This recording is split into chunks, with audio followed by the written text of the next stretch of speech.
this in this moment. These are no ordinary times. Thought about how extraordinary these times are. They're not singular. We've had moments in our history as a country, 243 years of history, that has been likened unto this. But these are extraordinary times. I know they're extraordinary times when we are told on a daily basis to disbelieve the truth that is right before us. Instead, to believe alternative facts. And we should not lean to science and to reason and to our understanding, but instead we should adopt policies based on superstition that continues to undermine our environment, weaken this planet, take away the birthright that belongs to every one of our children, that is to receive this earth as well as we found it. Yes. We are told on a daily basis that there is so much between us, whether it is our race or ethnicity or our gender or how we pray or if we pray, who we love. And these things, these divisions are insurmountable. And as such, we should separate into our tribes, that we should separate into our cliques, get into our parties, and simply give up on a government of, by, and for the people. These are extraordinary times when our systems, when our institutions, when the very norms that govern our democracy are being undermined every single day. I want you to think about this. Think about the time that we're in. Right now, special prosecutor shifting through various felonies and misdemeanors of our federal code.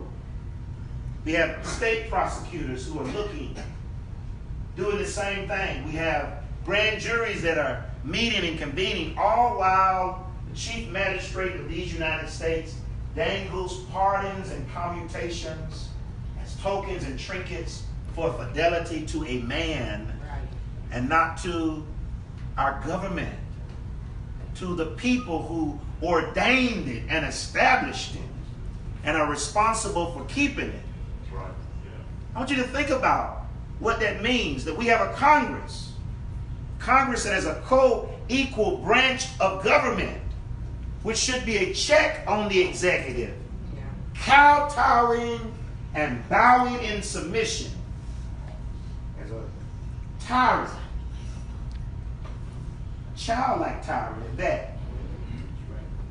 1 o'clock in the morning tweets out our policy, which is incoherent and which makes us all less safe. At this very moment, our representative, instead of talking to his neighbors about health care, the fact that so many in this district have premiums they cannot afford, are serviced by hospitals that are on the verge of closing, cannot get the treatment they need because the cost of the medication is simply too high. Instead of talking to his neighbors about that, he's planning a $1,000 a plate dinner where he's going to bring in one of the leaders of his party, Steve Scalise, to come in and fit him for this fight. A fight that he says is not really a fight at all. Instead of talking to you about infrastructure in Richmond County and Columbia County, the fact that there are more than a dozen structurally deficient bridges that your family crosses every day. What are we going to do about those bridges, the schools, the roads, our infrastructure? Instead of talking to you about that, he cast a vote against $348 million that would have gone to strengthen the infrastructure of this area. No major infrastructure bill has been put before this Congress. No major infrastructure bill is set to be put before this Congress. And we can propose all kinds of things. Infrastructure even in space. Our Space Force. But no real infrastructure to improve the quality of. These are extraordinary times. I think back to another moment in our history likened unto this time when it was as dark. And I think it's appropriate to remember that we faced dark days before when democracy was under assault. I think about the book by Franklin and Eleanor Roosevelt, No Ordinary Times. And I challenge you to go read that again. That was an extraordinary period. And if you don't want to look at that period of time, you can go back a few generations before that, while this nation was fighting over its very soul and nature during the Civil War. That was also a dark and difficult time where the metes and bounds of our democracy were being tested. So like the time period of Frederick Douglass or the time period of Eleanor and Franklin Roosevelt, it was upon people to look past their fear and find faith. That's what I call it. That's what they call it. Faith in themselves to build an enduring system whereby we could have together what none of us could have apart. We could have an economy that benefits all of us, not just the privileged few. That we could have a public education system that truly produces scholars and entrepreneurs and the next bankers and teachers and workers who will move our economy and our community forward. That we could have an environment where it is not always a clash between those who want to promote development and those who want to promote our quality of life in terms of that which we all share, the streams and the rivers, as well as this land which we have been blessed to receive. And we could have for ourselves a responsible military, a military that doesn't flex its muscles around the world in protection of dictators and tyrants, but is our answer always when tyranny says it will overcome our democracy, overcome the democratic idea, or the right of people to declare their own freedom around the globe. That we could have a government that is truly ordained for, by, and responsible to the people. I believe we can have that in this moment, and I know that you are here tonight because you want it. If you really want it, you must do what every generation of Americans has to do. That is to put your shoulders to the wheel, to raise your hand, to sign your name as the founders signed their names, signing away their lives, their fortunes, and their sacred honor. You have to do the same. You know, when I think about this race for Congress, it is a small sacrifice in comparison to what my grandfather, who raised me on his farm, had to offer. He had to offer his body as a living witness of his faith in this country. Against Jim Crow, against segregation, against a system that seemed not to yield. But he understood that because he watched his father.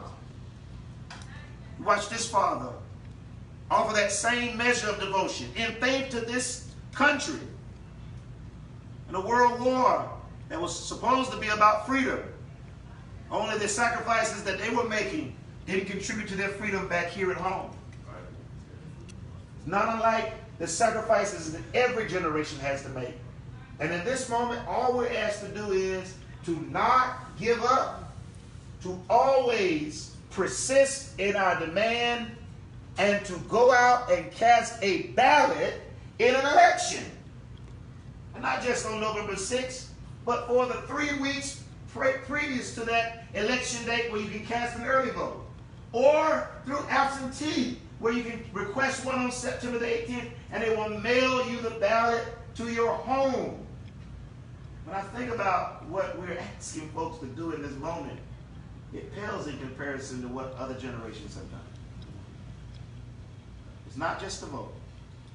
We've got to demand a response at a local level from those who operate our school systems and who set our environmental policy here locally, those who run our justice system, those who stand in the place as our representatives in this democracy at all levels, at the county level, at the state level, And I'm so glad that there is a slate of candidates running from the very top of the statewide ticket to the very bottom of the statewide ticket who believe the same thing that I believe, that when we put people first, not party, not a president, not a particular political philosophy, but put people at the center of our discussion, that we make better policy for all of us. And there's no better example than that of my good friend Stacey Abrams, who's running to be the next governor of Georgia. Let me say something about Stacey, and then I want to pause and take questions from you, because you came to ask questions. That's something you haven't had an opportunity to do of your representative for the last nearly 4 years.